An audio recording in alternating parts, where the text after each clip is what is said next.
Welcome to Rise and Shine Daily Business Tech Boost with me, Charly Leetham.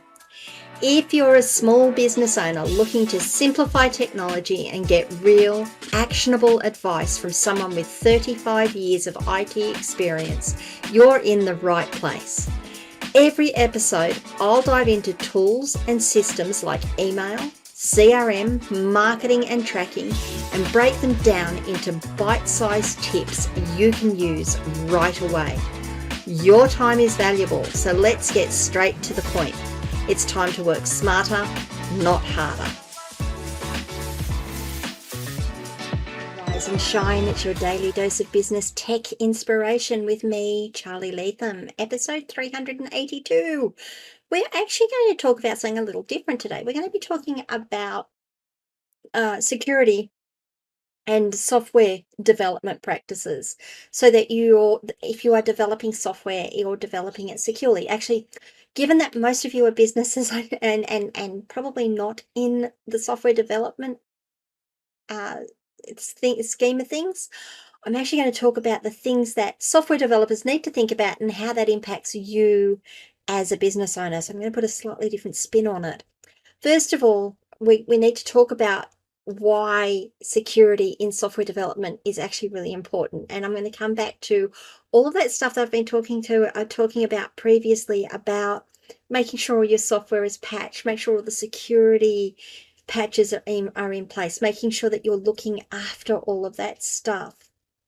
And it comes back to when we develop software, and when I say we, I do write software myself.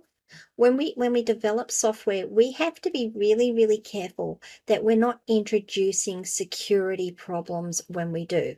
i.e., if I write a piece of software that connects to a database and I need to have the credentials for that database saved off, I've got to make sure, and accessing the database, I've got to make sure that I'm accessing the database in a secure fashion to begin with. So using a username and password at a minimum, using an SSL connection at a minimum.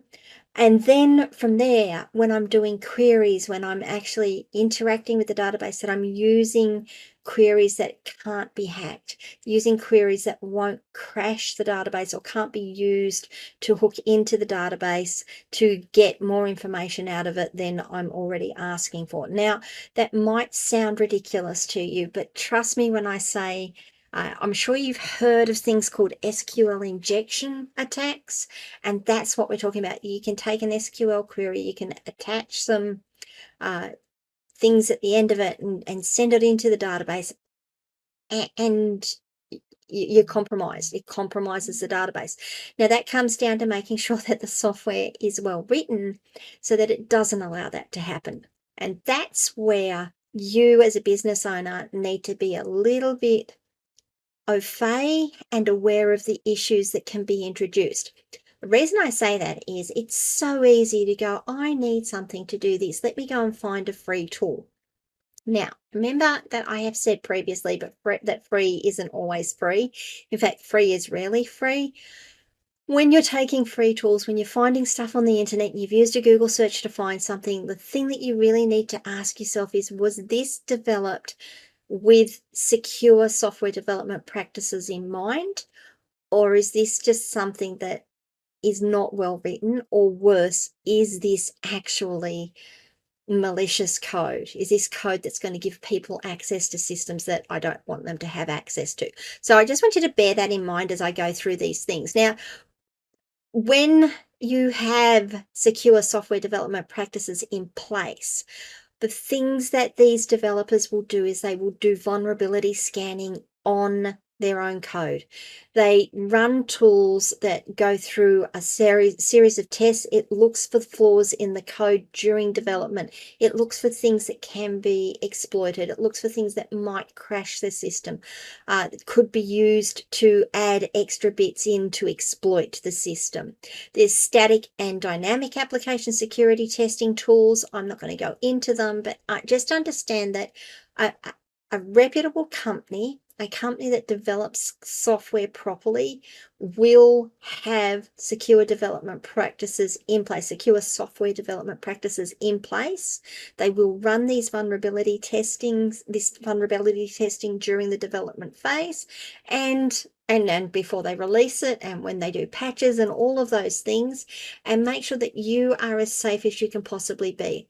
Which is why when you're choosing software to run in your system, and I'm not talking about, like Microsoft and stuff, you can almost be guaranteed they're running these sorts of practices. But when you're looking for something, you go out and you find an application that's there and you think, oh, this is pretty cool, I'm just going to install it. Just have it slightly in front of mind that maybe it isn't as secure as you think it is. So just bear that in mind. But the other thing that these organisations are going to be doing is providing security training for their developers to highlight these sorts of issues that I've been talking about, to go into the depths of how poor coding practices can affect the security of software, the things that they need to look out for, how they run these vulnerability tests during their development phases and their update phases, how they report bugs, how they manage bugs, all those things that go along with that. These companies, they invest in the tool sets, they invest in the training, and they invest in making sure that you, as their customer, are as safe as they can be. You can be as safe as you can be when that software comes out. So that's what I want you to bear in mind as a business owner, and when we're looking at software and buying software, is that there are organizations out there that don't put these sorts of practices in place, and you need to be aware of that. And you need to be aware that when you're looking at software and you're looking at a company, ask these questions. If you're not sure, ask the questions. Ask what practices do you have in place? How do you ensure that my organization is going to be protected if I use your software? Or how my organization is not going to be vulnerable if I use your software? There's some thoughts for you. What do you guys think? It's probably not something that you're going to do every day of the week. It's probably something that every now and again you're going to think about, oh yeah, I'm buying software, I've got to think about this. But tell me what you think. Have you thought about these things before? Is this something new that I've brought up for you? I'd love to hear your thoughts. Leave comments wherever you are watching or listening to this video. Come across and join me on my locals community, askcharlyleetham.locals.com. I would love to have you as part of the community. You can send me a DM on any of my social media channels, and I will get back to you eventually. If you haven't already, please subscribe to the channel, ring the notification bell, and if you could, like this video before you go so that other people know that it's good stuff. Thanks, guys. I'll see you all tomorrow. I think tomorrow I'm going to be talking about the Internet of Things and things that you need to consider. Talk to you tomorrow, guys. Bye.